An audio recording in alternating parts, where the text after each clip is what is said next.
I had gone to a business meeting. I came home at 8:30 in the evening. It was on the 31st of December 1999. I spoke to one of my editors and I said, I'm interested in covering the notorious behavior of Hillbrow residents on New Year's Eve. Went to the bathroom, and as I was turning to flush the toilet, he was standing in the entrance of the doorway. I walked, and on my way I met two young men. One was carrying a steel pipe. I started screaming, and he grabbed me by the arm and said, if you scream, I'll kill you. The next minute he pounced on me, pushed me against the wall, and they stripped me of my clothing. And I just then thought, this has to be over. No matter what happens, if I'm dead, it doesn't matter, it has to be over before my son comes. And then the younger one entered me. He tied my hands behind my back. I'd never thought of rape. It was so stupid, I never thought of rape. The younger one was busy saying to the other, let's finish her off, let's stab this bitch, you know, and kill her. All the time I'm praying, I'm saying, God, I know you're going to get me out of this situation. He then removed my undergarments and pushed me onto the bed and raped me.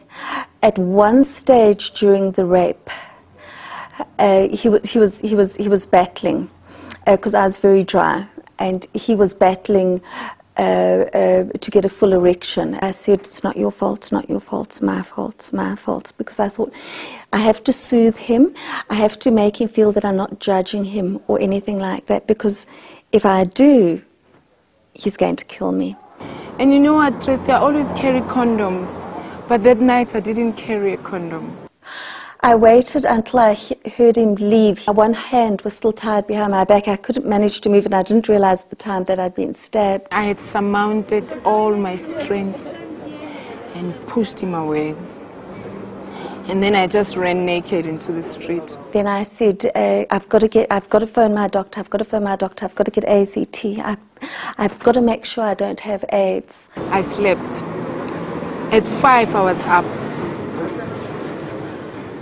The incidents just started haunting me. You know, I was like shaking, crying, mad, guilty, hating myself, saying, what if?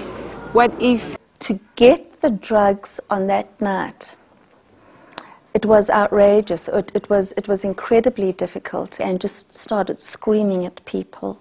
I said, this is my life. I have 2 children. I've been raped. I want those drugs, and I want them now. It's like I want to live so much. I've got a 7-year-old boy who is the darling of my eyes. I wrote about the rape the day after the rape.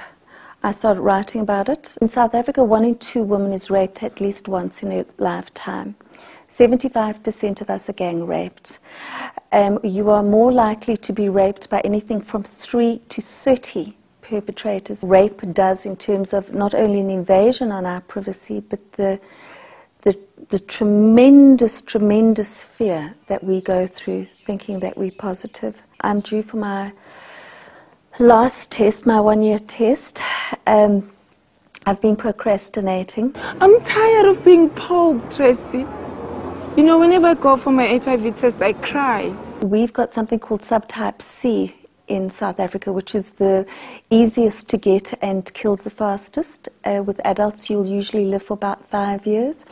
With my children who raped, they're dying. It's taking them 8 to 16 months to die. I've got a message for black men, and my message to them is that stop this vicious cycle of violating your own women. If you talk about why is there such a high incidence of rape in South Africa, then what I might say is, look at the nature of our society. In the years of apartheid, I covered violence in the townships. We all knew people who'd been tortured and who'd been killed. You have a whole culture and a whole society of young people, white and black, who can't find work, who are angry, who are frustrated. Is that in South Africa, as in the rest of Africa, there's a belief that if you rape a virgin, you will lose your HIV status. And so the incidence of children being raped is just going like that. It's staggering. It's a shame, you know. It's really a shame. These are our brothers. But I haven't lost faith in African brothers because I still meet wonderful, strong and positive brothers. The night that I was raped, 2 neighbors helped me. The one was my black neighbor and the one was my white neighbor. They were both men. My black neighbor was very distressed because his hand was behind my back. And I said, I need to be free, I need to be free. And he found a knife or scissors, I don't know what he found. And he was so gentle with me. And he gently cut away the ties that were holding my hand and just calmed me down. I think the system is breaking down. And I don't think it's the government which is going to change that.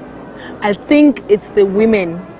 It's the time now. It's a roll call again for South African women to say, hey, once you've raped a woman, you've struck a rock. Enough is enough.